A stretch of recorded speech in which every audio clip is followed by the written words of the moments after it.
बहुत चाहिए। Uncle George और मैं कल 3 दिनों के लिए पिट्सबर्ग जा रहे हैं।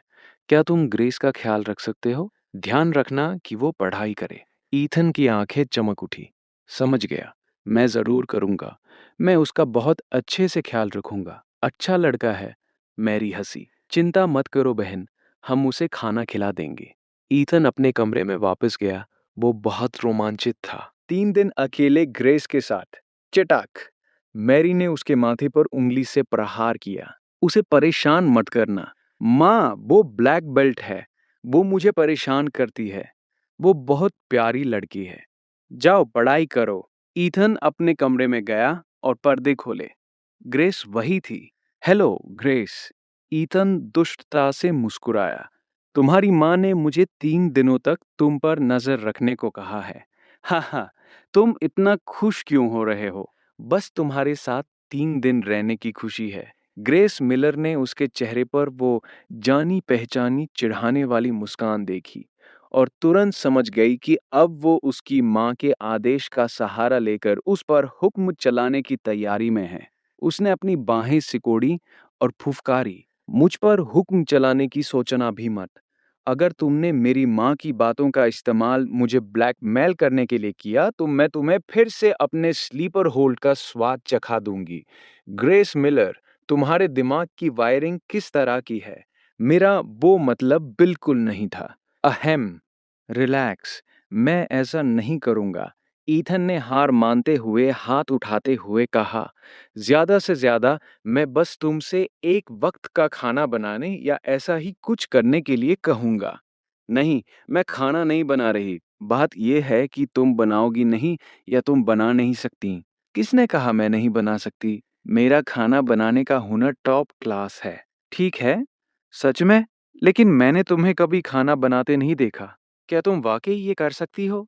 ऐसी कोई चीज नहीं है जो ये लड़की नहीं कर सकती। रुको, तुमने लगभग मुझे फंसा ही लिया था। भले ही मैं बना सकती हूँ, लेकिन मैं तुम्हारे लिए खाना नहीं बनाऊंगी। ईथन ने उसे अपने जाल से बाल बाल बचते हुए देखा। कितनी अफसोस की बात है। ठीक है, मुझे उम्मीद नहीं थी कि तुम इतनी तेज निकलोगी। ग्रेस ने अपनी कुर्सी खिड़की के पास खिसाई और गर्व से घोषणा की, बकुल, मेरे डैड कहते हैं कि मैं बचपन से ही स्मार्ट हूँ। तुम्हें पता है, मेरा IQ 114 है। ईथन ने मजाक में अपनी आंखें घुमाई और मुस्कुराया। अच्छा, ऐसा है? तुम इतनी स्मार्ट हो? मुझे विश्वास नहीं होता। चलो मैं कुछ सवालों से तुम्हारा टेस्ट लेता हूँ। हो जाए? क्या जिराफ हाथी से लंबा होता है? हाँ। क्या खरगोश कछुए से तेज होता है? हाँ। क्या गाय सुअर से भारी होती है? हाँ। क्या तुम्हारे और सुअर के बीच कोई अंतर है? जल्दी जवाब दो। नहीं, कोई नहीं। ग्रेस रुक गई। धत तेरे की, उस बदतमीज ईथन ने मुझे फिर से फंसा लिया। तुमने ये जानबूझकर किया? ईथन हंसा। चलो मैं तुमसे एक और सवाल पूछता हूँ। तुम्हें बस हाँ या ना में जवाब देना है। क्या सवाल? क्या तुम्हारे डैड को पता है कि तुम इतनी बुद्धू हो? नहीं, नहीं, नहीं पता। हाँ, बदतमीज, तुमने मुझे फिर से उल्लू बनाया। ग्रेस ने गुस्से में पर्दा खींचकर बंद कर दिया और ईथन से और बात करने से मना कर दिया। धत तेरे की, बदतमीज ईथन। वो पूरे दिन मुझे बस बेवकूफ बनाता रहता है। मैं उसे इग्नोर कर रही हूँ। ग्रेस अपने बिस्तर पर कूदी, अपने गुलाबी सुअर वाले खिलौने को उठाया और उसे जोर से चोखोल में जकड़ लिया। बदतमीज ईथन, मैं तुम्हारा दम घोंट दूंगी। फिर उसने उस खिलौने के सिर को हर तरफ से मरोड़ना शुरू कर दिया। बदतमीज ईथन, मैं तुम्हारा चेहरा रोल करके गेंद बना दूंगी और तुम्हें कुचल दूंगी। बदतमीज ईथन, मेरी लात खाओ, तुम्हें कुचल कर चपटा कर दूंगी। चर्र, बेटा तुम क्या कर रही थी? बेडरूम का दरवाजा अचानक खुला और लिली मिलर अपनी बेटी को सदमे में देखने लगी। उन्होंने देखा कि ग्रेस के दोनों हाथ उस गुलाबी सुअर की गर्दन पर थे और वो अपने दांत पीस रही थी, जैसे उस खिलौने के साथ उसकी कोई पुरानी दुश्मनी हो। ओह माँ, मैं बस इसकी धूल साफ कर रही थी। हूँ? ग्रेस अजीब तरह से हंसी और धीरे से खिलौने का सिर थपथपाने लगी। ओह, मैं बस ये बताने आई थी कि अगले 3 दिनों तक ईथन तुम्हारे साथ पढ़ाई करेगा। तुम दोनों को मिलजुल कर रहना है, ठीक है? लिली ने निर्देश दिया। ग्रेस ने उस गुलाबी सूअर की गर्दन भींची और अपनी कलाई को एक झटके से घुमाया, जिससे सूअर का सिर एक तरफ लटक गया, जैसे उसने उसे तोड़ दिया हो। माँ, मुझे पता है, मैं ईथन के साथ डेफिनेटली मिलजुल कर रहूंगी। उसने मिलजुल कर शब्द पर बहुत जोर दिया। ये अच्छी बात है। जल्दी से अपना रिवीजन करो। मैं आराम करने जा रही हूँ। लिली ने दरवाजा बंद कर दिया। ग्रेस ने गुलाबी सूअर को बिस्तर पर फेंक दिया, वापस अपनी डेस्क पर बैठ गई और अपनी पेन को चबाने लगी। बदतमीज ईथन, बस कल तक का इंतजार करो, मैं तुमसे निपटूंगी। अगले दिन ग्रेस रोज की तरह ईथन के साथ स्कूल गई। ईथन के क्लास में वापस आने के कुछ ही समय बाद मिस्टर जेन हंटर जिगलर को दरवाजे तक ले आए।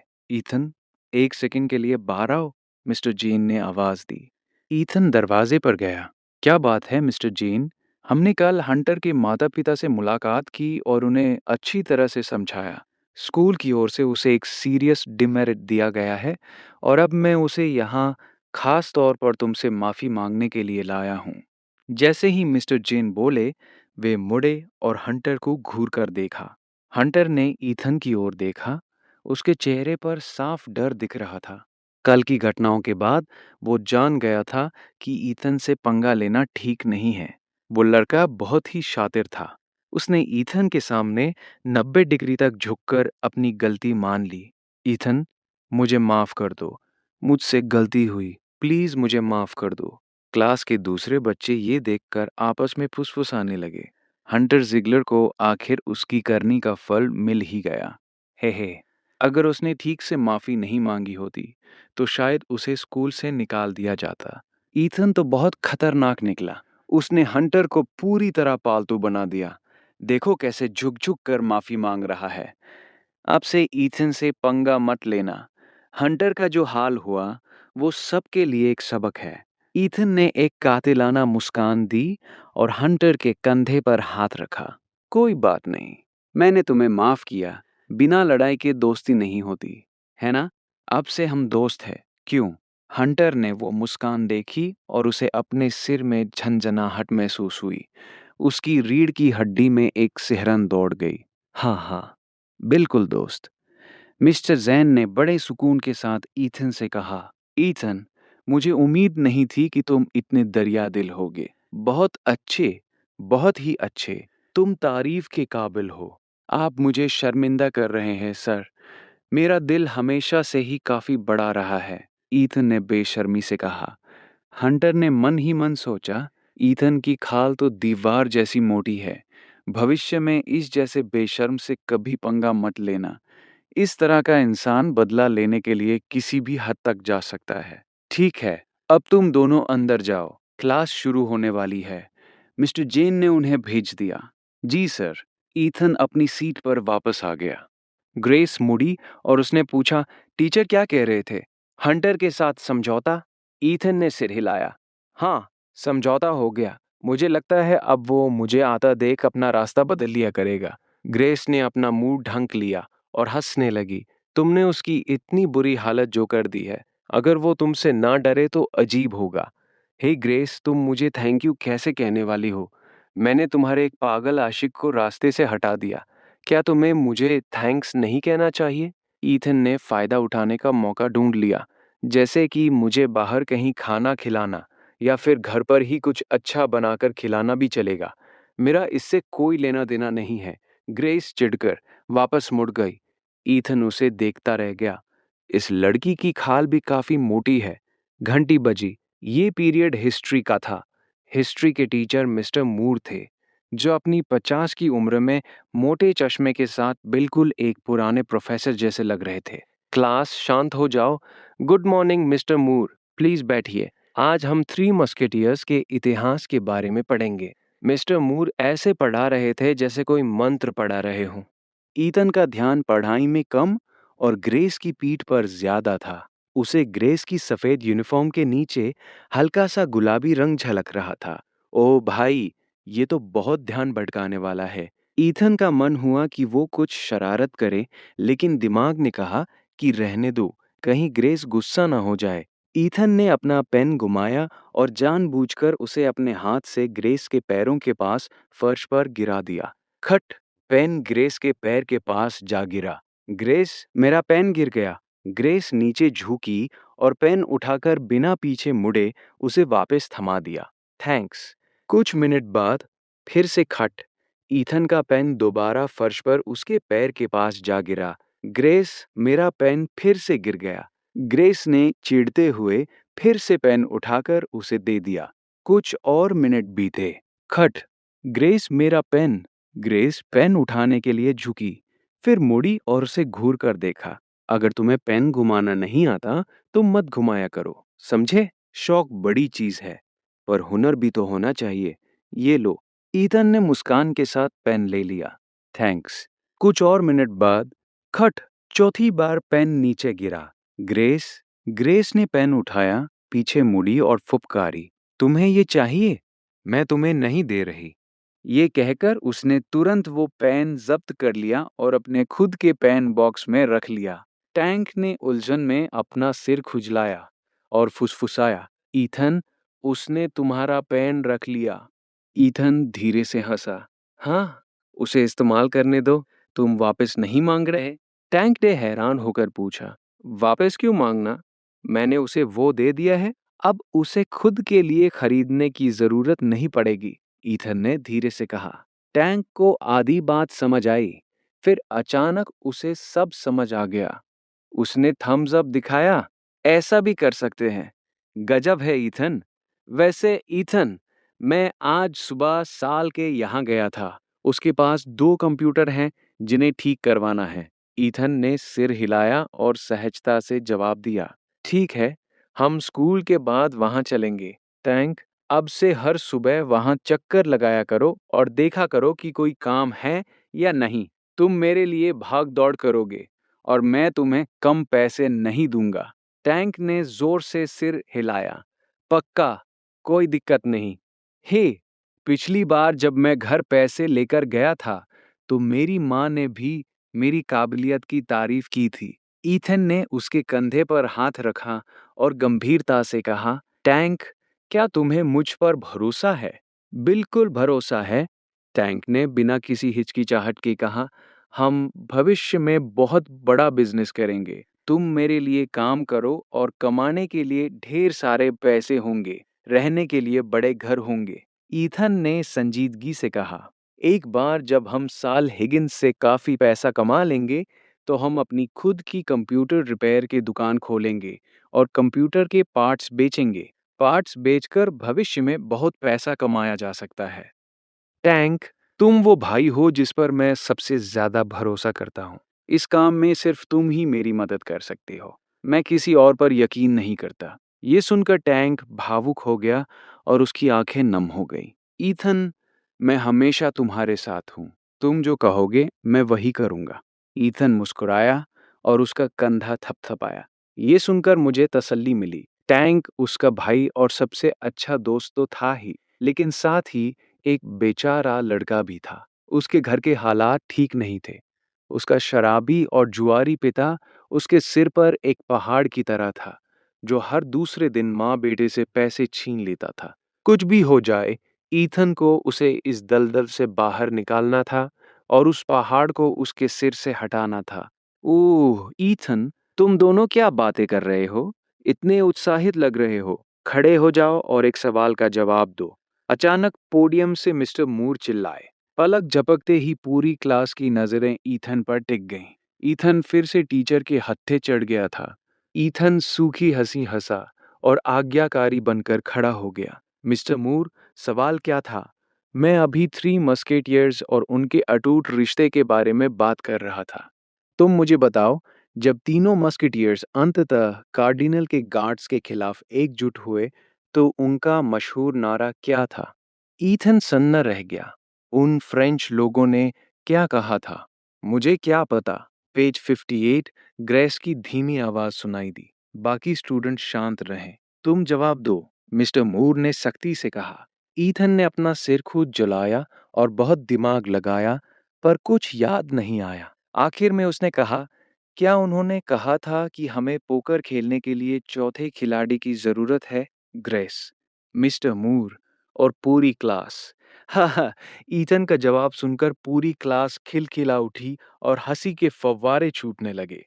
यहाँ तक कि गंभीर और पुराने ख्यालात वाले मिस्टर मूर भी अपनी मुस्कान नहीं रोक पाए। ग्रेस अपना पेट पकड़कर हंस रही थी। ईथन, तुम भी कमाल हो। हूँ? ईथन मुस्कुराया। वो कर भी क्या सकता था? अगर जवाब नहीं पता तो बस तुक्का मार दो। अहम। ठीक है ईथन, बैठ जाओ, अपनी किताब पढ़ो और लेसन को ध्यान से सुनो। क्लास में बातें करना बंद करो। मिस्टर मूर ने अपनी हंसी दबाते हुए सख्ती से कहा, जी, जी सर, मैं बिल्कुल ध्यान से सुनूंगा। ईथन ने झेपते हुए कहा। वक्त पंख लगाकर उड़ गया और देखते ही देखते स्कूल की छुट्टी हो गई। ईथन ने ग्रेस को पहले घर जाने दिया। फिर वो टैंक की साइकिल के पीछे बैठ गया और कमर्शियल इलाके में साल हिगिंस की दुकान की ओर चल दिया। दुकान पहुंचने पर साल ने उसका गर्मजोशी से स्वागत किया। हा हा, यंग ईथन आ गया। आओ आओ, पहले चाय पियो। साल ने मुस्कुराते हुए चाय का कप आगे बढ़ाया। उसके लिए ईथन को देखना साक्षात धन के देवता को देखने जैसा था। उसकी नजरों में ईथन इस वक्त पैसों का पेड़ था। चाय की जरूरत नहीं है, काम खत्म करके वापस जाना है।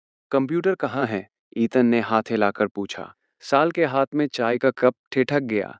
थोड़ा अजीब लगा, पर उसने जल्दी से कप नीचे रखा और कहा, बकुल अंदर हैं, दो टावर हैं, दोनों चालू ही नहीं हो रहे। ईथन ने सिर हिलाया, वर्कस्पेस में गया और मशीनों की जांच शुरू की। उन दोनों मशीनों में से एक में पावर सप्लाई की समस्या थी और दूसरी के मदरबोर्ड पर एक सोल्डर ढीला था, जिससे एक कैपेसिटर निकल गया था। साल, तुमने कस्टमर से क्या रेट तय किया है? हे, बिल्कुल तुम्हारे रेट के हिसाब से। चालू नहीं होने का सीधा $150, ब्लू स्क्रीन का $100 और लैगिंग का $80। कोई पार्ट्स शामिल नहीं हैं, सिर्फ रिपेयर की मेहनत। मैंने दोनों मशीनों के लिए उनसे $150 तय किए हैं। साल ने अपने हाथ रगड़ते हुए कहा। इन दो मशीनों से तुरंत $300 की कमाई होने वाली थी। उसे अपना $60 का हिस्सा मिल जाता। बैठे बिठाए पैसे। बुरा नहीं है, उन्हें खबर कर दो कि थोड़ी देर में मशीनें ले जाएं। ईथन मुस्कुराया और रिपेयरिंग शुरू कर दी। बिल्कुल। साल ने व्यस्तता में सिर हिलाया। 1 घंटे से ज्यादा समय के बाद ईथन ने सफलतापूर्वक दोनों टावर ठीक कर दिए। दोनों सामान्य रूप से काम कर रहे थे। इस समय पीसी का दौर तेजी से बढ़ रहा था। रिपेयरिंग की तकनीक अभी आम नहीं हुई थी, इसलिए वो इस मौके का पूरा फायदा उठा रहा था। जैसा कि कहा जाता है, अगर बवंडर आए तो सुअर भी उड़ सकता है। हो गया, ईथन ने साल से कहा। दुकान में इंतजार कर रहे दो अधेड़ उम्र के आदमी ये सुनकर खुशी खुशी पास आए और चेक किया। उन्होंने कंप्यूटर चालू करके देखा, दोनों ठीक हो चुके थे। शुक्रिया, आपका बहुत बहुत शुक्रिया। अगर ये ठीक नहीं होता तो मुझे नया कंप्यूटर खरीदने के लिए $1000 से ज्यादा खर्च करने पड़ते। सूट पहने एक आदमी ने एहसान मानते हुए कहा, स्वागत है सर, मशीनें ले जाइए, ये कुछ सालों तक अच्छी चलेंगी। ईथन मुस्कुराया। उन दोनों ने ईथन को पैसे दिए और खुशी खुशी अपने टावर लेकर चले गए। उनके दूर जाने के बाद ईथन ने कैश गिना। $300, 3 कड़क नोट। इस पैसे की खुशबू बहुत मीठी थी। टैंक हक्का बक्का होकर देख रहा था। ईथन ने 1 घंटे से कुछ ज्यादा समय में $300 कमा लिए थे। ये पागलपन था। ईथन के साथ रहना वाकई सही फैसला था। हे, यंग ईथन! साल उसके बगल में अपने हाथ रगड़ रहा था और लालची नजरों से उसके हाथ में मौजूद पैसों को देख रहा था। काश उसे भी कंप्यूटर ठीक करना आता, तो वे $300 उसके होते। अफसोस की बात थी कि साल को काम करना नहीं आता था और वो सिर्फ 20% कमीशन ही ले सकता था। ये लो, साल, ये तुम्हारा हिस्सा है। मुझे बाकी पैसे वापस दे दो। ईथन ने $100 का नोट आगे बढ़ाया। हाँ हाँ, शुक्रिया यंग ईथन। साल बिना कुछ किए $60 कमाकर बहुत खुश था। उसने ईथन को $40 वापस दिए। ईथन ने कैश जेब में रखा और मुस्कुराया। ठीक है साल, काम हो गया, हम वापस जा रहे हैं, फिर मिलते हैं। टैंक, चलो चलें। दोनों दुकान से बाहर निकले, साइकिल पर बैठे और घर की ओर चल दिए। रेसिडेंशियल कंपाउंड के गेट पर पहुंचकर जब वे ऑर्किड कन्वीनियंस स्टोर के पास से गुजरे, तो ईथन ने टैंक को रुकने के लिए कहा। क्या हुआ ईथन? टैंक ने उलझन में पूछा। मेरा इंतजार करो, मैं कुछ खरीद रहा हूँ। ईथन साइकिल से उतरा और दुकान के अंदर चला गया। ईथन, स्कूल की छुट्टी हो गई? दुकान की मालकिन मिसेस किंग ने उसका स्वागत किया। हाँ मिसेस किंग, मुझे उस प्रीम ओटमील के 2 डिब्बे दे दीजिए जो सबसे अच्छा वाला है। ईथन ने न्यूट्रिशन सप्लीमेंट वाले शेल्फ की ओर इशारा करते हुए कहा। सबसे महंगे वाले? वे एक डिब्बे के $20 के हैं। मिसेस किंग ने उसे याद दिलाया। $20 एक 3 सदस्यों वाले परिवार के लिए हफ्ते भर के राशन के पैसे थे। कोई बात नहीं, मुझे 2 डिब्बे दे दीजिए, ईथन ने कहा। ठीक है। मिसेस किंग ने शेल्फ से शानदार पैकिंग वाले ओटमील के 2 डिब्बे निकाले और ईथन को थमा दिए। ये चीज नाश्ते के लिए बहुत अच्छी थी, पौष्टिक थी और स्वाद में भी बढ़िया थी। ईथन ने पैसे दिए। मिसेस किंग, मैं अब चलता हूँ। दुकान से बाहर आकर ईथन ने ओटमील के वे दोनों डिब्बे टैंक को दे दिए। टैंक, ये दोनों डिब्बे अपनी माँ के लिए ले जाओ। इसमें बहुत न्यूट्रिशन है, उनकी सेहत के लिए अच्छा रहेगा, ईथन ने कहा। हूँ? ईथन, ये ये ठीक नहीं है। ये बहुत महंगा है। 2 डिब्बे $40 के हैं। नहीं नहीं, मैं इसे नहीं ले सकता। टैंक ने बार-बार मना किया। उसे पता था कि उसने ज्यादा मदद नहीं की है, बस थोड़ी भाग-दौड़ की है। इतना कीमती तोहफा लेना उसे ठीक नहीं लग रहा था। मेरी बात सुनो और इसे रख लो। बहस मत करो। ये तुम्हारी माँ के लिए एक छोटी सी भेंट है, ईथन ने सख्ती से कहा। टैंक ने ईथन की आंखों में दृढ़ता देखी और उसकी अपनी आंखें भर आईं। उसने एक आंसू पोंछा और एहसान मानते हुए कहा, ठीक है, शुक्रिया ईथन।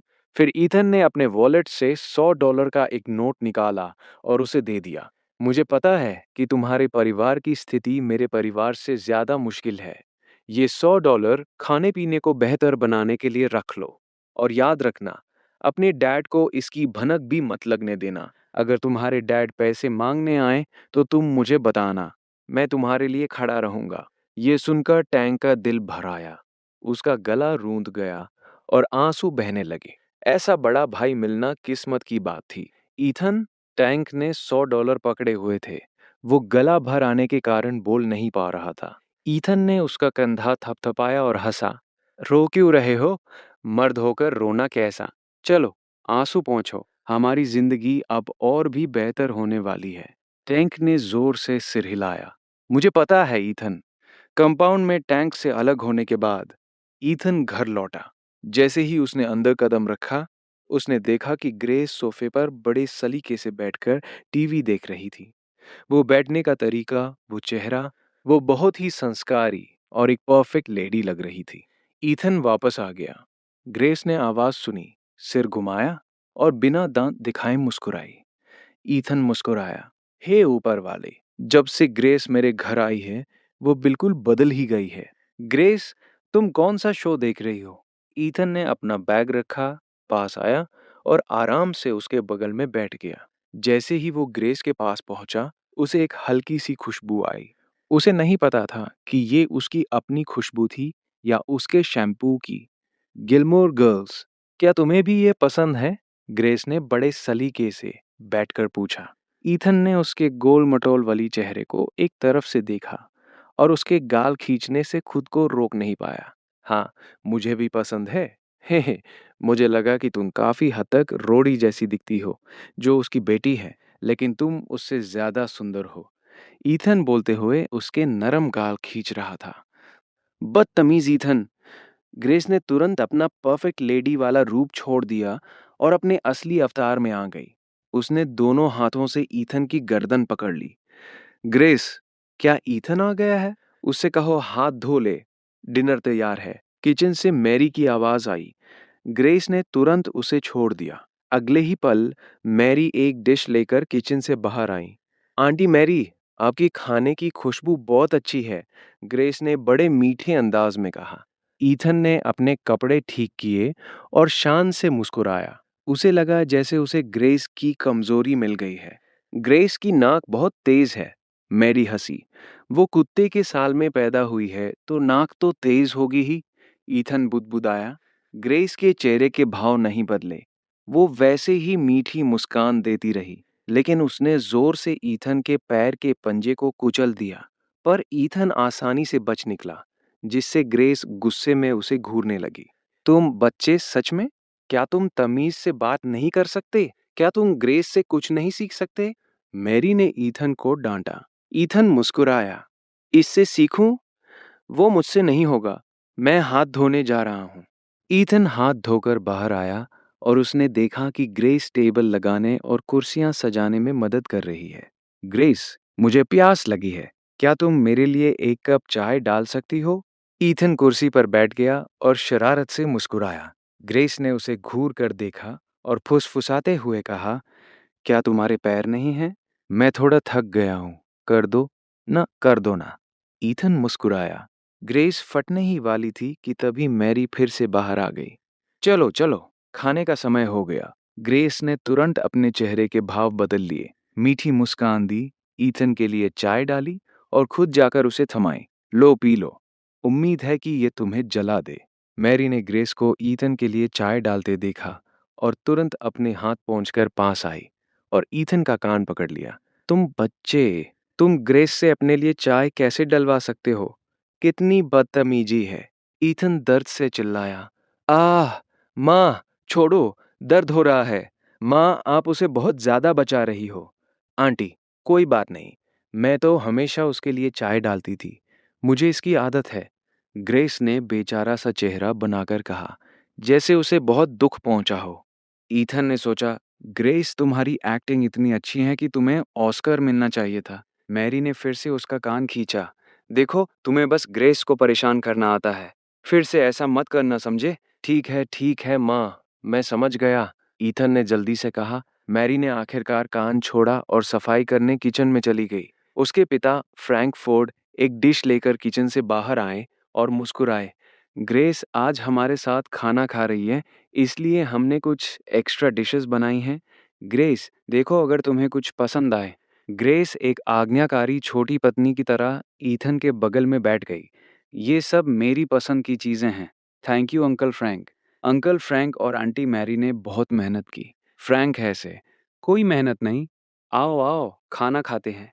ईथन ने टेबल पर रखे खाने को देखा। Barbecue ribs, chilli stir fry pork, roast duck, garlic lettuce और एक मीटबॉल सूप। 3 मीट डिश, एक सब्जी और एक सूप। उसकी आंखें फटी रह गई। हे ऊपर वाले, आज का खाना बहुत शानदार है। ये तो किसी त्योहार जैसा खाना था। मैरी बाहर आई, ग्रेस के बगल में बैठी और खुद उसे खाना परोसने लगी। आओ ग्रेस, और खाओ। ये सब तुम्हारी पसंद का है। पेट भर कर खाओ। ईथन तुरंत चिल्लाया, माँ, मुझे एक मीटबॉल चाहिए। मैरी ने उसकी तरफ आंखें घुमाई। खुद ले लो, खाना बहुत स्वादिष्ट था। फिर भी ईथन ने इसे बड़े उदास मन से खाया। खाना पीना होने के बाद ग्रेस ने बर्तन धोने और टेबल पहुंचने में मदद की। फिर मीठे अंदाज में मैरी से विदा ली। आंटी, मैं घर जाकर अपना होमवर्क देख रही हूँ। अच्छी बच्ची, जाओ। मैरी ने प्यार से मुस्कुराते हुए कहा। Bye aunty. Bye uncle. Grace ने हाथ हिलाया और दरवाजे से बाहर निकल गई। ईथन, जो पेट भरकर सोफे पर पड़ा टीवी देख रहा था, उसे मैरी ने लात मारी। जाओ जाओ, ग्रेस के साथ पढ़ाई करो। कॉलेज का एग्जाम आने वाला है और तुम टीवी देख रहे हो। अगर तुमने अच्छा एग्जाम नहीं दिया तो देखना मैं तुम्हारा क्या हाल करती हूँ। ईथन ने लाचारी से मुस्कुराते हुए कहा, ठीक है माँ, मैं अभी उसके साथ पढ़ने जा रहा हूँ। उसने अपने कमरे से अपना बैग उठाया और सामने वाले दरवाजे यानी मिलर्स के घर की ओर चल दिया। जैसे ही वो अंदर गया, उसने देखा कि ग्रेस अपने कपड़े उतार रही थी। ग्रेस ने अभी आधे ही उतारे थे कि अचानक उसने ईथन को अंदर आते देखा। वो तुरंत चम गई। आह, बदतमीज ईथन! ग्रेस ने जल्दी से अपने हाथ नीचे किए, अपनी छाती ढांकी और उसे घूरने लगी। मेरा वो मतलब नहीं था। मैंने कुछ नहीं देखा। सच में, ईथन ने गंभीरता से कहा, तुम अंदर आने से पहले तुमने खटखटाया क्यों नहीं? ग्रेस ने अपने कपड़े ठीक किए। उसका चेहरा शर्म से लाल हो गया और उसने दांत पीसते हुए उससे सवाल किया, मैंने आदतन ऐसा कर दिया। हे, सिर्फ मुझे दोष मत दो। तुम यहाँ बीच में कपड़े क्यों बदल रही हो? मेरे मम्मी पापा घर पर नहीं हैं। क्या मैं जहाँ चाहूँ वहाँ कपड़े नहीं बदल सकती? ग्रेस कपड़े बदलने के लिए अपने कमरे में भागी। अपने कमरे में जाकर ग्रेस दरवाजे से सटकर खड़ी हो गई। उसका छोटा सा दिल तेजी से धड़क रहा था। धत तेरे की! क्या बदतमीज ईथन ने कुछ देखा? वो गंदा लड़का। उसे अपने गाल जलते हुए महसूस हो रहे थे। ये सोचकर कि अगर ईथन ने देख लिया होगा तो ये कितनी शर्मिंदगी की बात है। गंदा लड़का हमेशा मेरा फायदा उठाता है। उसने अपनी छाती की ओर नीचे देखा और अचानक एक ख्याल आया। क्या तुम्हें लगता है कि ये थोड़ी छोटी थी? थोड़ी देर बाद वो बेडरूम के दरवाजे पर ढीले ढाले घरेलू कपड़ों में आई। एक ढीली सफेद लंबी आस्तीन वाली सूती शर्ट और ढीला पजामा। यह आरामदायक होना चाहिए था, लेकिन ये मेल थोड़ा अजीब था। अंदर आ जाओ। ग्रेस ने उसे घूर कर देखा। ईथन मुस्कुराया और ग्रेस के बेडरूम में चला गया। जब वे बच्चे थे तो वो अक्सर ग्रेस के कमरे में आता जाता रहता था, लेकिन मिडिल स्कूल के बाद ये कम हो गया। हाई स्कूल शुरू होने पर मैरी ने उसे बताया था कि लड़के और लड़कियां अलग होते हैं और उसे हर समय ग्रेस के कमरे में नहीं भागना चाहिए। इसलिए इन 3 सालों में ईथन उसके कमरे में जितनी बार गया था, उसे उंगलियों पर गिना जा सकता था। उसके कमरे में दोबारा कदम रखते ही उसे सबसे पहले एक अनोखी खुशबू महसूस हुई। ये एक हल्की सी खुशबू थी, बिल्कुल वैसी ही जैसी ग्रेस के पास से आती थी। लड़कियों के पास रहने से ये खुशबू उनमें जैसे समा सी जाती थी। उसने कमरे के चारों ओर देखा। फर्नीचर सादा था, लेकिन हर तरफ गुलाबी रंग छाया हुआ था। गुलाबी चादरें, दीवार पर महिला सितारों के गुलाबी पोस्टर, गुलाबी किताबों वाली अलमारी। बिस्तर के अलावा कमरे में सबसे बड़ी चीज डेस्क थी। ये एक लंबी और चौड़ी डेस्क थी, जिस पर विभिन्न छोटे औजार और स्टेशनरी के सामान बहुत सलीके से रखे थे। हालांकि वहां बहुत सारी चीजें थीं, फिर भी वो बिल्कुल बिखरा हुआ नहीं लग रहा था। इसके बजाय ये दिखा रहा था कि ग्रेस को सफाई और चीजों को सलीके से रखने की आदत थी। तुम क्या घूर रहे हो? खुद एक कुर्सी ले आओ। तुम बाहर बैठो, मैं अंदर बैठती हूँ। ग्रेस ने उसे घूर कर देखा। हे, बिल्कुल, कोई दिक्कत नहीं। ईथन एक कुर्सी ले आया। लंबी डेस्क पर 2 लोगों के लिए बस इतनी ही जगह थी। दोनों इस तरह अगल-बगल बैठ गए और रिवीजन करने लगे। ईथन आर्ट्स के उन पॉइंट्स को दोहरा रहा था जिन्हें याद रखने की जरूरत थी, जबकि ग्रेस मैथ का रिवीजन कर रही थी। कुछ देर के लिए कमरे में शांति रही और सिर्फ कागज पर पेन चलने की आवाज आ रही थी। थोड़ी देर बाद ग्रेस ने अचानक पूछा, ईथन, तुम शिकागो यूनिवर्सिटी में किस सब्जेक्ट के लिए अप्लाई करना चाहते हो? कंप्यूटर साइंस, शायद। ईथन ने बिना ऊपर देखे जवाब दिया। Computer science? क्या ये एक अच्छा सब्जेक्ट है? ग्रेस ने ऊपर देखा और हैरानी से पूछा। उसे लगा था कि ईथन इंग्लिश या ऐसा ही कुछ चुनेगा। कंप्यूटर भविष्य का ट्रेंड है। जाहिर है, ये अच्छा है। तुम्हारा क्या ख्याल है? मैं मत बताओ। मुझे अंदाजा लगाने दो। पशुपालन? ताकि तुम घर वापस आकर सूअर पाल सको? जाओ, मर जाओ। तुम हो सूअर पालने वाले। मजाक नहीं। क्या तुम आर्किटेक्चरल डिजाइन के लिए अप्लाई करना चाहती हो? अरे, मैंने तुम्हें कभी नहीं बताया। तुम्हें कैसे पता चला? ईथन ने अपना पेन नीचे रखा, अपना सिर घुमाया और गंभीर चेहरे के साथ कहा, मैं अब इसे और नहीं छुपाऊंगा। मैं अपना राज खोल रहा हूं। मैं असल में एक ज्योतिषी हूं। किस्मत, भविष्य बताना, हाथ देखना, मुझे सब आता है। ग्रेस ने उसे इतनी गंभीरता से बकवास करते देखा और अपनी हंसी नहीं रोक पाई। वो किसी फूल की डाली की तरह हंसते हुए झूमने लगी। तुम ज्योतिषी हो? मुझे लगता है तुम दिमागी मरीज हो। ईथन धीरे से हंसा और रहस्यमयी अंदाज में कहा, अगर तुम्हें मुझ पर भरोसा नहीं है तो मुझे अपना हाथ दिखाने दो और तुम खुद देख लोगी। सच में? ये लो, देखो। ग्रेस ने अपना दूध जैसा सफेद दाहिना हाथ आगे बढ़ाया। इस हाथ की त्वचा बर्फ जैसी सफेद थी, जिसमें हल्की सी गुलाबी झलक थी। ईथन का दिल धड़क उठा और उसने उसके हाथ को अपने दोनों हाथों से थाम लिया। उसे पकड़ते ही ईथन को महसूस हुआ कि उसका हाथ बहुत कोमल, रेशमी और मुलायम था, जिसे पकड़ना बहुत अच्छा लग रहा था। उसने अपनी आंखें सिकोड़ी और एक उंगली से उसकी हथेली की रेखाओं पर निशान बनाने लगा। काफी देर बाद ग्रेस बेसब्र हो गई। हे बदतमीज ईथन, क्या तुम्हें सच में हाथ देखना आता है? शू, शोर मत करो। मैं बस तुम्हारी हथेली की रेखाओं के बहाव को ध्यान से महसूस कर रहा था, ईथन ने दिखावा करते हुए कहा। तो क्या तुम्हें कोई सुराग मिला? ग्रेस ने उत्सुकता से पूछा। मुझे पता चला है कि तुम्हारी जिंदगी में बहुत जरूरी चीज की कमी है। हाँ, किस चीज की कमी है? किस चीज की बूम की कमी है? तुम्हारी जिंदगी में मेरी कमी है। ग्रेस सन्न रह गई और उसे हैरानी से घूरने लगी। ईथन का चेहरा पूरी तरह गंभीर था, जैसे वो मजाक नहीं कर रहा हो। चटाक! ग्रेस शर्मा गई और उसने उसके माथे पर उंगली से प्रहार किया। दर्द हो रहा है। ग्रेस, तुमने मुझे क्यों मारा? ईथन अपना सिर पकड़कर चिल्लाया। मुझे फिर से छेड़ने के लिए। मेरी जिंदगी में तुम्हारी कमी?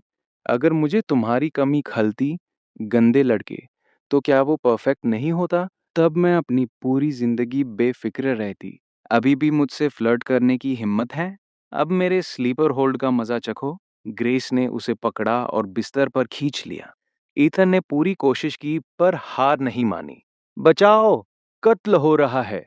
ग्रेस ने उसे नीचे दबा लिया और जीत की खुशी में हंसने लगी। चिल्लाओ, जितना मन करे चिल्लाओ। अगर तुम्हारा गला भी बैठ जाए तो भी तुम्हें कोई नहीं बचा सकता। गला बैठ जाए, गला बैठ जाए।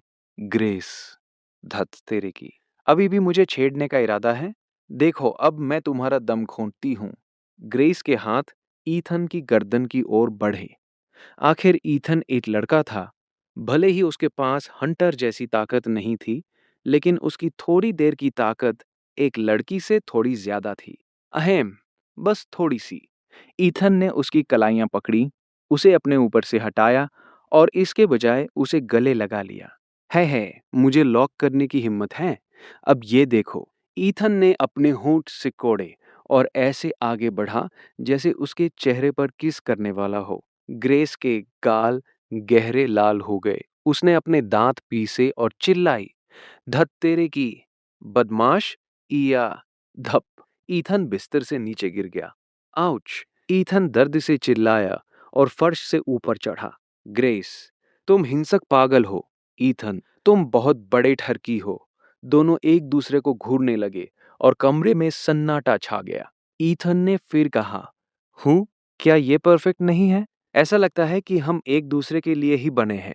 ग्रेस, उसने महसूस किया कि उसके दिल की धड़कन बढ़ गई है और उसका चेहरा जल रहा है। ये बदतमीज ईथन, वो क्या बकवास कर रहा है? ईथन, अगर तुमने दोबारा ऐसा किया तो मैं तुमसे कहूंगी कि खुद को गेंद की तरह गोल कर लो और बिना किसी रुकावट के यहाँ से रफू चक्कर हो जाओ। हूँ, दफा हो जाओ। ठीक है, अब और मजाक नहीं।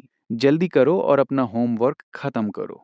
दोनों अपनी सीटों पर वापस आ गए और जल्दी जल्दी अपना होमवर्क करने लगे। 1 घंटे बाद ईथन ने अपना होमवर्क पहले खत्म कर लिया और अंगड़ाई ली। खत्म हो गया। ग्रेस ने ऊपर देखा और हैरानी से पूछा, तुम इतनी जल्दी कैसे कर सकते हो? अरे ग्रेस, क्या तुम अपनी बात कहने का तरीका नहीं बदल सकती? मिसाल के तौर पर, तुम कह सकती हो, तुम इतने स्मार्ट कैसे हो जो इतनी जल्दी खत्म कर लिया? ईथन ने उसे चिढ़ाते हुए अपनी आंखें घुमाईं। ग्रेस ने ईथन की बातों का मतलब समझते हुए कुछ सोचा। शर्माते हुए वो बोली, ये तुम्हारा दिमाग है जो गंदे ख्यालों से भरा रहता है। ईथन मुड़ा, उसके बिस्तर पर कूद गया और आराम करने के लिए उसके तकिए पर लेट गया। कितना आरामदायक है। मैं तुम्हारे बिस्तर पर सोऊंगा, तुम अपना होमवर्क करती रहो। ईथन ने उस पिंक टेडी को उठाया और उसे अपनी पीठ के पीछे गद्दी की तरह लगा लिया। ग्रेस तुरंत नाखुश हो गई और चिल्लाई, बदतमीज ईथन, मेरे पिंक टेडी को मत कुचलो। हूँ, क्या खिलौने गद्दी की तरह इस्तेमाल करने के लिए नहीं होते? ईथन रुका। हूँ, मेरा वाला नहीं है। मैं सोते समय इसे गले लगाने के लिए इस्तेमाल करती हूँ। अगर तुमने इसे कुचल कर चपटा कर दिया तो? ग्रेस बिस्तर पर चढ़ी, ईथन के पीछे से पिंक टेडी छीन लिया, उसे थपथपाया और सिरहाने रख दिया। ईथन को उम्मीद नहीं थी कि वो उसके दिए हुए खिलौने को इतना संभाल कर रखेगी। ठीक है, थोड़ी ठंड लग रही है। मैं तुम्हारा कंबल इस्तेमाल करूंगा। ईथन ने कंबल अपने ऊपर खींच लिया। एक अनोखी खुशबू चारों ओर फैल गई, जिसने दिल को ताज़ा कर दिया। आह! कितनी अच्छी खुशबू है। ये कंबल ग्रेस की खुशबू से भरा है। ग्रेस ने उसे अपना कंबल सूंघते देखा। वो खास तौर पर शर्मा गई और बोली, तुम क्या कर रहे हो? तुम्हें मेरा कंबल इस्तेमाल करने की इजाज़त नहीं है। तुम में से गंदी बदबू आती है। तुम मेरा कंबल गंदा कर दोगे। उसने कंबल भी वापस खींच लिया। ईथन बेफिक्र होकर मुस्कुराया। ठीक है। फिर मैं बस यहाँ लेटकर आराम कर सकता हूँ, है ना? ऐसा नहीं है कि मैं पहले तुम्हारे बिस्तर पर नहीं सोया हूँ। ग्रेस अचानक ठहाका मारकर हंसने लगी। तुम क्यों हंस रही हो? तुम जो कह रहे हो, उससे मुझे याद आ गया जब तुम छोटे थे और तुमने मेरे बिस्तर पर सुसु कर दिया था और तुम डर गए थे कि मेरी माँ को पता चल जाएगा। इसलिए जागने के बाद तुमने उसे कपड़ों से ढक दिया था। हाँ, तुम कितने मज़ेदार लग रहे थे। मुझे ये हमेशा याद रहेगा। मुझे भी तुम्हारी एक शर्मनाक कहानी याद है। स्कूल से घर आते समय तुमने कुत्ते की गंदगी पर पैर रख दिया था। उसे पोंछने की हिम्मत नहीं हुई और तुमने अपने जूते ही फेंक दिए थे। बाद में तुम्हें अपने डैड से डांट पड़ी थी। वे नए जूते थे जो $30 से ज़्यादा के थे। तुम डांट खाने के बाद रोते हुए मेरे घर आई थी और मेरे कमरे में छिप गई थी। कितना मज़ेदार था। ईथन ने भी उसकी शर्मनाक यादों को बेरहमी से सबके सामने रख दिया। तुम बिना हाथ धोए बाथरूम गए थे। और तुमने मुझे बाथरूम जाते हुए झांका था। तुम उस बड़े पीले कुत्ते के पीछे भागे थे। तुम बात करना चाहते हो? तुमने उस पीले कुत्ते की टांग तोड़ दी थी और तुम्हारे डैड को उन्हें काफी पैसे देने पड़े थे। तुम तुम बदतमीज। दोनों फिर से बहस करने लगे, एक दूसरे को घूरने लगे। गुड़गुड़। अचानक दोनों के पेट ने एक साथ विरोध किया। ईथन, कैसा रहेगा अगर हम पहले कुछ खाने के लिए लें? ग्रेस, हाँ, मैं भी यही सोच रहा हूँ। इतनी देर तक नोक-झोंक करने के बाद उनका रात का खाना काफी पहले ही हजम हो चुका था। वे दोनों किचन में कुछ खाने की तलाश में एक साथ कमरे से बाहर निकले। ग्रेस, क्या तुम्हारे घर में कुछ खाने के लिए है? ईथन ने एक गिलास पानी डाला और पूछा। मुझे भी नहीं पता। मुझे याद है कि यहाँ स्पेगेटी होनी चाहिए। ग्रेस को पक्का नहीं पता था। वो किचन की अलमारी में खोजने के लिए नीचे झुकी। क्या तुम कभी किचन में नहीं जाती? ईथन ने उत्सुकता से पानी का एक घूंट लिया। ओह, ये कैसे मुमकिन है? मैं खाना भी बना सकती हूँ, ठीक है? ग्रेस ने बिना सिर घुमाए जवाब दिया, हालांकि उसकी आवाज थोड़ी कमजोर लग रही थी। है, मुझे खाना मिल गया। ये स्पेगेटी है। उसने एक्साइटमेंट में स्पेगेटी का पैकेट बाहर निकाला और ईथन के सामने दिखावा करने लगी। ईथन, मैं तुम्हारे खाने के लिए कुछ तैयार करती हूँ। ईथन ने मुंह से पानी की फुहार छोड़ दी। धत तेरे की। ईथन, तुम क्या कर रहे हो? तुमने मुझ पर पानी छिड़क दिया। ग्रेस ने गुस्से में अपने गुलाबी गाल फुला लिए। अहम, नहीं, कुछ नहीं। सॉरी, बस पानी पीते समय फंदा लग गया था। ईथन अजीब तरह से हंसा। ये कैसी बात हुई? अगर तुम्हारा दम घुट जाए तो तुम्हारे साथ ऐसा ही होना चाहिए। जल्दी करो और चलो खाना बनाते हैं। ग्रेस ने उसे घूर कर देखा। ठीक है। हे, क्या तुमने नहीं कहा था कि तुम खाना बना सकती हो? तुम्हें स्पेगेटी बनाना तो आता ही होगा, है ना? ईथन ने पूछा। बकुल आता है। इस लड़की को कम मत समझना। ग्रेस ने अपनी ठुंडी ऊपर की। ठीक है फिर। मैं ये तुम पर छोड़ता हूँ। मत भूलो, ये तुम्हारा घर है। मैं एक मेहमान की तरह हूँ। ईथन ने उसे बातों में फंसाना शुरू किया। तुम खाक मेहमान हो। ग्रेस ने पलटकर जवाब दिया। मुझे मत बताना कि तुम इसे नहीं बना सकती। फिर मैं बेमन से इसे बना दूंगा। अगर नहीं आता तो पहले ही कह दो। ईथन ने उल्टी चाल चली। जैसा सोचा था वैसा ही हुआ।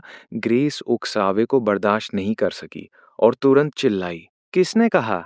मैं नहीं कर सकती। तुम बाहर जाकर इंतजार करो और देखो ये लड़की अपना हुनर कैसे दिखाती है। ठीक है, तो ये तय रहा। शुक्रिया। ईथन शरारत से मुस्कुराया और किचन से बाहर भाग गया। ग्रेस ने सोचा, धत तेरे की, मैं फिर से उसके जाल में कैसे फंस गई। सत्यानाश। ग्रेस ने हाथ में स्पेगेटी का पैकेट पकड़ा और किचन में रखे मसालों को उलझन में देखने लगी। ये स्पेगेटी, इसे आखिर पकाते कैसे हैं? उसने सच में पहले कभी खाना नहीं बनाया था। ज्यादा से ज्यादा उसने अपनी माँ या पापा की तब मदद की थी जब वे व्यस्त होते थे। उसकी कभी बारी ही नहीं आई थी। वो किचन में कम ही जाती थी और बर्तनों को तो शायद ही कभी छुआ था। अब स्पेगेटी पकाना उसे बिल्कुल समझ नहीं आ रहा था। क्या करूं? अगर मैं इसे नहीं बना पाई तो वो बदतमीज ईथन पक्का मेरा मजाक उड़ाएगा। नहीं, बिल्कुल नहीं। मैं उस बदतमीज ईथन को खुद को कमजोर समझने का मौका कैसे दे सकती हूँ? कुछ भी हो जाए, मुझे इसे बनाना ही होगा। बस पास्ता ही तो उबालना है। क्या ये इस जीनियस लड़की को हरा सकता है? ग्रेस, तुम ये कर सकती हो।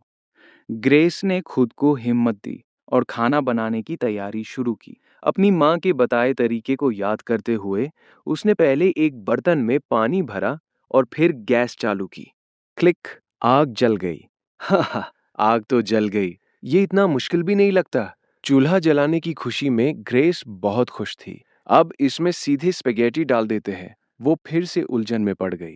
उसे याद नहीं आ रहा था कि उसकी माँ इसे ठंडे पानी में डालती थी या गर्म पानी में। छोड़ो, है तो पानी ही। आखिर में तो पानी उबलेगा ही। बस डाल दो। उसने स्पेगेटी का पैकेट खोला और एक मुट्ठी बाहर निकाली। इतना कम? शायद काफी नहीं होगा। ईथन भुक्कड़ है, बहुत खाता है। बेहतर होगा और डाल दूं। फिर उसने 2 मुट्ठी और निकाली और लगभग आधा पैकेट इस्तेमाल कर लिया। हाँ हाँ, एक और काम हो गया। वो गर्व से मुस्कुराई और अपने हाथ झाड़े। अब इसके साथ कुछ और भी तैयार कर लेती हूँ। कुछ अंडे और लेट्यूस की पत्तियां कैसी रहेंगी? उसने अपनी ठुंडी पर हाथ रखा और सोचा। फैसला हो गया। उसने एक अंडा लिया और कुछ लेट्यूस की पत्तियां तोड़ लीं। लेट्यूस की पत्तियां बहुत बड़ी हैं, स्वाद नहीं आएगा। जैसा माँ करती हैं, इन्हें बारीक काट लेती हूँ। वे वैसे ज्यादा अच्छी लगती हैं। ग्रेस ने किचन वाला चाकू उठाया। ये उन चंद मौकों में से एक था जब उसने चाकू छुआ था। उसने एक पत्ती ली और अनाड़ीपन से उसे काटना शुरू किया। वहीं किचन के बाहर ईथन सोफे पर पैर चढ़ाकर बैठा था और लिविंग रूम में रखे सनफ्लावर सीड्स खा रहा था। जल्द ही वो ग्रेस के हाथ की बनी स्पेगेटी खाने वाला था। उसे बहुत इंतजार था। स्पेगेटी बनाना तो बहुत आसान है। वो पक्का इसे अच्छे से बना लेगी। मुझे बस इंतजार करना है और खाना है। आह! कितनी खुशी की बात है कि ऐसी पत्नी मिले जिसे खाना बनाना आता हो। वो बीज चबाते हुए खुशी-खुशी ग्रेस के नूडल्स का इंतजार करने लगा। किचन में ग्रेस सब्जी काट रही थी कि तभी उसे अचानक कुछ जलने की महक आई। हूँ? क्या जल रहा है? आह! मेरी स्पेगेटी! उसे अचानक एहसास हुआ कि बर्तन में स्पेगेटी पक रही है। उसने जल्दी से ढक्कन उठाया और अंदर का नजारा देखकर सन्न रह गई। सारा पानी सूख क्यों गया? मैंने तो काफी पानी डाला था। क्या हुआ? उसने जल्दी से गैस बंद की और चम्मच से उसे खुरचा। ऊपर वाले नूडल्स तो पके नहीं थे, लेकिन नीचे वाले चिपक कर पेस्ट बन गए थे। ओह! मेरा दिमाग कहाँ है? मुझे लगता है डालने के बाद मैं उसे हिलाना भूल गई। ग्रेस ने अपनी गलती पर झेंपते हुए अपना माथा पीट लिया। पर कोई बात नहीं, बस थोड़ा ही जला है। खाने लायक तो होगा ही। थोड़ा पानी और डाल देती हूँ और उबालती हूँ। ये सोचकर उसने 2 कटोरी पानी डाला। इस बार उसे हिलाया और फिर से आग जला दी। उसने फिर से लेट्यूस काटना शुरू किया और आखिरकार कुछ पत्तियां पेंट ली। स्पेगेटी अब बन गई होगी। पत्तियां डाल देती हूँ और फिर एक अंडा फोड़ देती हूँ। उसे पूरे स्टेप्स याद नहीं थे, पर अंदाजा यही था। इसलिए उसने बेतरतीब कटी हुई पत्तियां अंदर डाल दी और हिलाया। ऐसा लगा कि पानी फिर से कम हो गया है। नूडल्स का पानी गोंद की तरह गाढ़ा हो गया था। ग्रेस को अब परवाह नहीं थी। बस ये खाने लायक होना चाहिए था। वो गारंटी नहीं दे सकती थी कि इसका स्वाद कैसा होगा। अब एक अंडा फोड़ना है। उसे अंडा फोड़ना नहीं आता था। अपनी माँ की नकल करते हुए उसने उसे बर्तन के किनारे पर पटका। उसने अपनी कलाई से जोर लगाया। कड़क अंडा 2 हिस्सों में टूट गया। सफेदी, जर्दी और अंडे का आधा छिलका बर्तन में गिर गया। आह! छिलका गिर गया। जल्दी बाहर निकालो। ग्रेस ने जल्दी से चम्मच से छिलका निकालने की कोशिश की, लेकिन जब उसने चम्मच चलाया तो छिलका और छोटा हो गया। फूह, सब ठीक होगा। अब सबसे जरूरी काम, मसाला डालना।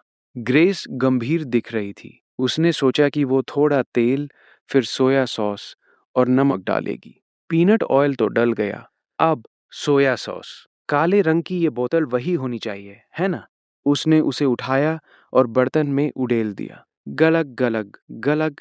काफी सारा डालने के बाद उसे अचानक विनेगर की खट्टी महक आई। उसने बोतल को अपनी नाक के पास लाकर सूंघा।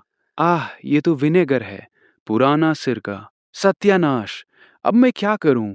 ग्रेस सन्न होकर देखने लगी। उसने अभी अभी बहुत सारा विनेगर डाल दिया था। पास्ता के इस बर्तन को कैसे बचाया जाए? विनेगर। शायद थोड़ी चीनी डाल दूं ताकि ये खट्टा मीठा पास्ता बन जाए, है ना? जैसे खट्टी मीठी रिब्स होती हैं। ये पक्का बहुत स्वादिष्ट लगेगा।